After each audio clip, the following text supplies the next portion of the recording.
It's another edition of Time About the Movies. We're finally jumping into the final month of 2003, December 5th to be exact. And we got 3 films to look at today, so let's not waste any more time. Let's go ahead and jump on into it. And we'll start off with the biggest new release of the weekend. That's Tom Cruise in the epic action drama Edward Zwick's The Last Samurai.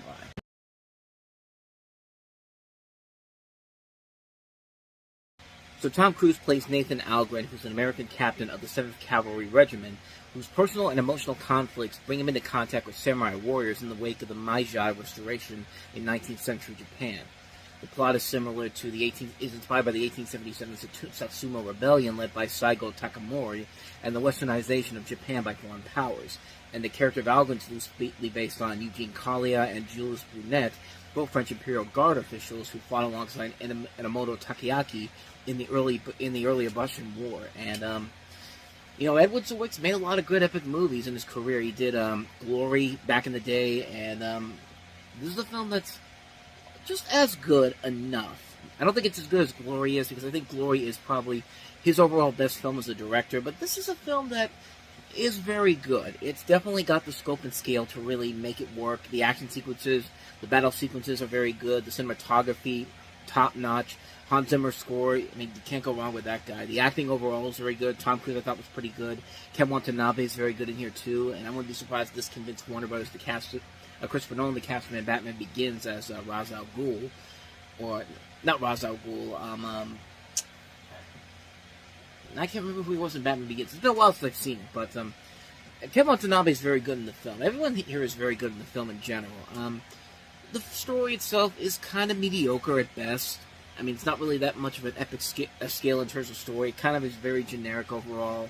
But the things that do work with this film do carry over to where I would say the film definitely is more than worth a watch. It's a film that's very engaging, very entertaining to watch just for the visuals and the acting alone. I mean, the music is great. The scope and scale is epic. I mean, it's a film that really is well done in a lot of aspects. I just wish the story was a little bit more developed overall. My only real problem with the film, definitely a very good film, though. Let's move on to the next movie, Jessica Alba starring in Honey.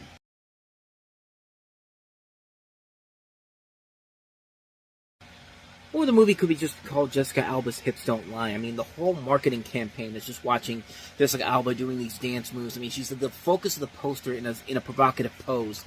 And the funny thing is, she was actually not the first person who was intended to be in this, but she was actually, there was actually some rumors out there that Aaliyah was originally supposed to star in this, but she actually accepted the role. The thing is that she accepted the role, and then, unfortunately, she passed away in August of 2001 before filming had begun. That was actually proven false, as they actually had intended for Beyonce Knowles to star in this. It was written for her, but she eventually skipped the project, go on to tour, and turned out to work in her favor, because this is right around this time. This is when her career really began to take off as a solo artist. So Jessica Alba eventually took control, and the movie is what we have here. Alba plays Honey Daniels, a 22-year-old sexy, tough-minded, part black, part Latina, hip-hop dancer in New York's East Harlem, who dreams of making it big as a music video choreographer.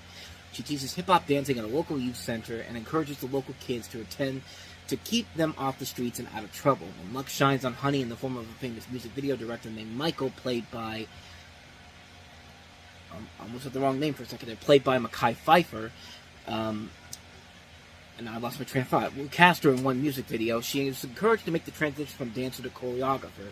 But Honey's sudden success comes with a price when Michael refuses to take no for an answer to his sexual advances, and then tries to sabotage her career by blackballing her out of the business. So, a little bit of a mix of Fame, a little bit of a mix of Footloose in here for modern times, and Alba's probably the one thing that does carry the film overall, even though she's supposed to be 22 years old, and even then, that's like...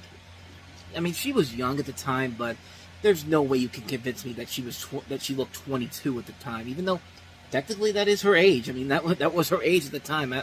I don't know. I mean, I saw her first on Dark Angel, and I don't know. To me, it just didn't hit me at first. But you know what? Like I said, nothing against her in the movie. She's actually one of the things that actually lifts the film up a little bit.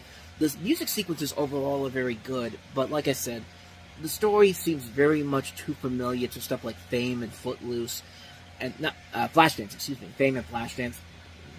A little bit of Footloose here and there with the youth organ element to it, but I mean, the film itself is just... like I said, Jessica Alba does lift the film to a level where I would say that it's fine for what it is, but it definitely is a movie that could have been a whole lot better, I think, with a much better story to tell, instead of just a story that seems very formulaic and predictable. Because, yeah, you can pretty much see what's going to come from this whole thing, and like I said, Alba's okay. Alba's the one thing that does carry the film over, as well as the music sequences, which are nicely done. But it's definitely one of those movies that is trying to go for more of the sex appeal with Alba at the centerpiece of it, and it's really the one selling point of the movie. But even then, it's not enough to really say that it's something you're going to watch over and over again. For a one-time watch, I think it's fine for what it is. But other than that, though, it's definitely not a film that I think is going to warrant a lot of repeat viewing. But I've been wrong on these before, but at least for me personally, it just didn't really do enough for me to say that it's something it's a classic movie. It's just fine for what it is. For a one-time watch, fine, but other than that, that's about it. So that is Honey, so let's go ahead and move on to the last movie we have here, which actually did come out the week before, but I didn't cover it because I already had 6 movies on that show to cover. So here's the last film from last week, and that is In America.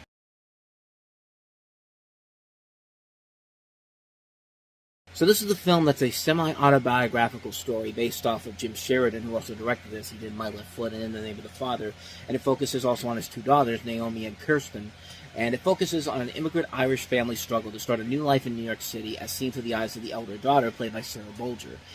Patty Constantine plays the equivalent to Jim Sheridan in this, Johnny Sullivan, and Samantha Morton plays the wife. And Jaimin Hantu also is in the movie as well, as you see in that trailer there. And it's a nice coming-of-age film. It's a film that is it's a very uplifting story about a subject matter that's still very relevant in today's world, and it's a very good film. A lot of good humor in there, a lot of good drama. I mean, you get really attached to these characters right from the get-go, and it's a really good story about the American dream and how, not everything about it is perfect, but there are some things about it that you could really find value of.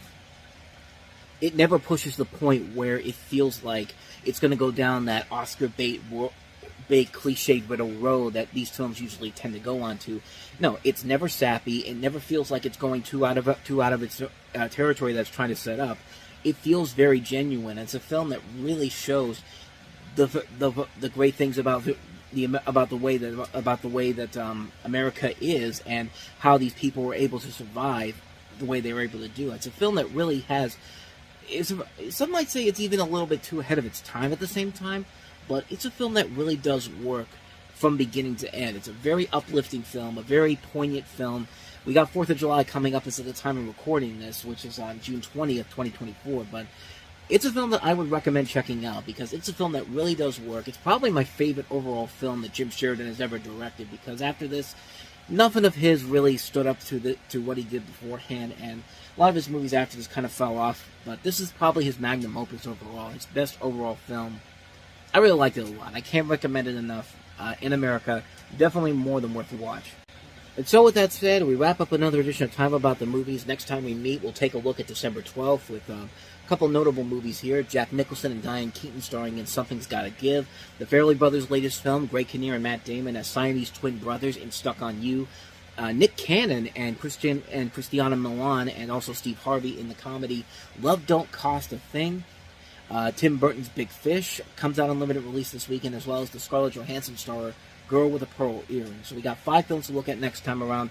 We'll delve into those on the next episode. But until then, thank you so much for watching, and if you want to see more videos like this, please hit the playlist on the next page, check out the previous episode, and also don't forget to hit the like and subscribe button if you want to see more videos like this on this channel. So, with that said, I'm off. I will see you guys next time, and until then, as always, take care.